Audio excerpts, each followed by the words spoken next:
সভাপতি আৰু দৰং ওদালগুৰিৰ সাংসদ শ্ৰী দিলীপ শইকীয়া ডাঙৰীয়া, সন্মানীয় মন্ত্ৰী জয়ন্ত মল্ল বৰুৱা ডাঙৰীয়া, তামুলপুৰ জিলা ভাৰতীয় জনতা পাৰ্টিৰ সভাপতি শ্ৰী ভিক্টৰ দাস ডাঙৰীয়া, আমাৰ PM সকল, MCLA সকল, দলৰ সন্মানীয় কাৰ্যকৰ্তাসকল, ভাৰতীয় জনতা পাৰ্টিৰ বাবে আৰু বিশেষকৈ তামুলপুৰ জিলাৰ বাবে আজি এটি অতি পবিত্ৰ আৰু মংগলময় দিন। ভাৰতীয় জনতা পাৰ্টিৰ কাৰ্যকৰ্তাসকলৰ বাবে আমাৰ কাৰ্যালয়টো এটা মন্দিৰ সদৃশ। গাঁৱত যেনেকৈ এটা নতুন নামঘৰ বা নতুন মন্দিৰ যিদিনাখন আমি গৃহপ্ৰৱেশ কৰোঁ, যিধৰণে সেই দিনটো আমি নোপোৱা নিমিলাকৈ খুব এটা পবিত্ৰ অন্তৰে সৈতে নামঘৰৰ উদ্বোধন কৰোঁ, মন্দিৰৰ উদ্বোধন কৰোঁ, বিজেপিৰ কাৰ্যকৰ্তাসকলৰ বাবে আমাৰ কাৰ্যালয়টো ঠিক একেই এক আধ্যাত্মিক স্থান। কাৰণ ভাৰতীয় জনতা পাৰ্টি এনেকুৱা এটা দল, এই দলটোৰ ওপৰত নেদেখাজনৰ আশীৰ্বাদ আছে, নেদেখাজনৰ বিশ্বাস আছে। কাৰণ আমি ইয়াত ৰাষ্ট্ৰ নিৰ্মাণৰ বাবে আমি এই কাৰ্যালয়ৰ পৰা আমি ৰাষ্ট্ৰৰ হকে সমৰ্পিত হৈ আমি কাম কৰোঁ। তামুলপুৰৰ বাবে আজি এটা পবিত্ৰ দিন, আমাৰ সকলোৰে বাবে পবিত্ৰ দিন। মই আজিৰ দিনটোতে তামুলপুৰ জিলা ভাৰতীয় জনতা পাৰ্টিৰ সভাপতি ভিক্টৰ দাস আৰু প্ৰতিগৰাকী কাৰ্যকৰ্তাক মোৰ হৃদয়ৰ পৰা অভিনন্দন জ্ঞাপন কৰিছোঁ। আপোনালোকে জানে তামুলপুৰ বাক্সা জিলাৰ অধীনত এটা মহকুমা আছে। 2021 চনত মই তামুলপুৰলৈ আহোঁতে মোৰ মুখৰ পৰা ক'ব নোৱাৰাকৈ ওলাই গৈছিল যে তামুলপুৰত জিলা কৰিম। কোনেও দাবীও কৰা নাছিল, কোনো কাগজো নাছিল, কোনো পত্ৰও নাছিল। খালি মোৰ মুখেদি ওলাই গ'ল যে মই তামুলপুৰত জিলা কৰিম। ঘূৰি গওঁতে মই ভাবিলোঁ যে মই কিয় এইটো এনাউন্স কৰি থৈ আহিলোঁ, কোনোতো দাবীও নাছিল। কিন্তু যি নহওক, যেতিয়া কিবা এটা কথা ক'লে কাম হ'ব লাগে। আজি আপোনালোকে দেখিছে যে তামুলপুৰখন কেনেকৈ ঠন ধৰি উঠিছে।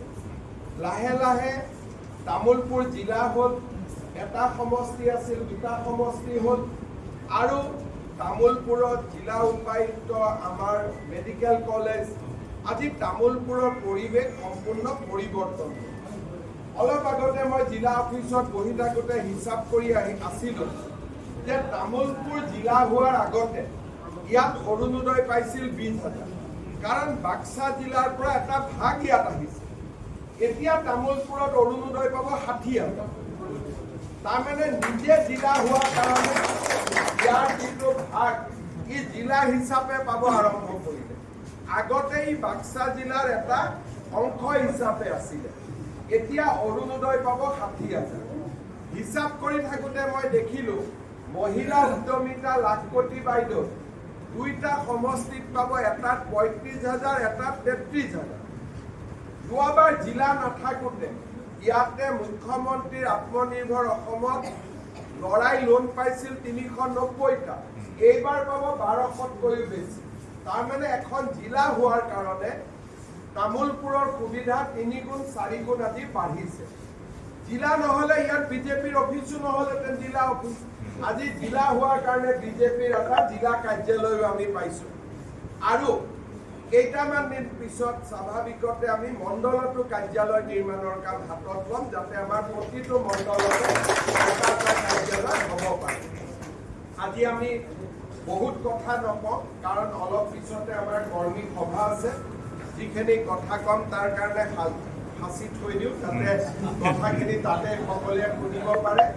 এটা অনুৰোধ কৰিম যে ইয়াৰ পৰা আমি অলপমান, যিহেতু মিটিঙৰ কাৰণে সময় অলপ দেৰি আছে, মই চাৰ্কিট হাউচত প্ৰতিনিধি দলকেইটা যি আছে সাক্ষাৎ কৰি পোনে পোনে আমি জিলা আমাৰ য'ত সভা হ'ব তালৈকে আহিম। আপোনালোকো সকলোৱে তাত উপস্থিত থাকিব। এটা কথা আপোনালোকে সকলোৱে এতিয়ালৈকে ক্লিয়াৰ হৈ গৈছে যে বিজেপিয়ে ভাল কৰি ইলেকশ্যন, আমি ভাল কৰি ইলেকশ্যন খেলিম। ক'ৰ পৰা খেলিম? আমাৰ অফিচৰ পৰা খেলিম। এইটোৱে আমাৰ কয় না গোল্ডেন টেম্পল, এইটোৱে আমাৰ স্বৰ্ণ মন্দিৰ। মোৰ ৰিকুৱেষ্ট থাকিব কোনো মানুহে ইয়াতে যাতে আহি কোনো কাৰণতে বেয়া কাম নকৰে। বেয়া কাম মানে যি কাম সমাজে ভাল নাপায়, তাৰ কোনো মই ডেফিনেশ্যন নিদিওঁ। দ্বিতীয়তে এই অফিচটো এনেকে ৰাখিব যে ৰাতি 10টা-11টো যদি মহিলা এগৰাকীয়ে ভাবে যে মই ক'ত যাম, বোলে বিজেপিৰ অফিচত যাম, মই ইয়াৰ নিৰাপদ।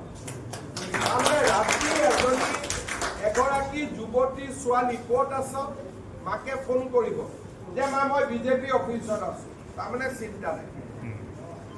বোলে মই অমুকত আছো, মাকে চিন্তা কৰিব সোনকালে ঘৰত আহ। কিন্তু বিজেপি অফিচত আছে বুলি ক'লে কোনো মাকে চিন্তা নকৰে, জানে ইয়াত নিৰাপদ। তেনেকুৱা আমাৰ দায়িত্ব যে এগৰাকী আমাৰ মহিলা কৰ্মী যাতে 9টা-10টাতো ইয়াত আহিব পাৰে, কোনো ভয় নাই।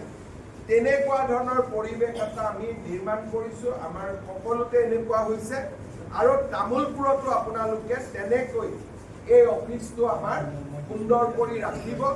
পুনৰ এবাৰ মই আপোনালোকক অভিনন্দন জনালোঁ, শুভেচ্ছা জনালোঁ আৰু 3টা বজাত আপোনালোকক মিটিঙত লগ পাম। বহুত বহুত ধন্যবাদ। জয় হিন্দ, বন্দে মাতৰম। মোৰ লগত একেলগে ক'ব, ভাৰত মাতা কি জয়, ভাৰত মাতা কি জয়, নৰেন্দ্ৰ মোদী জিন্দাবাদ, নৰেন্দ্ৰ মোদী জিন্দাবাদ, জেপি নাড্ডা জিন্দাবাদ, জেপি নাড্ডা জিন্দাবাদ, অমিত শ্বাহ জিন্দাবাদ।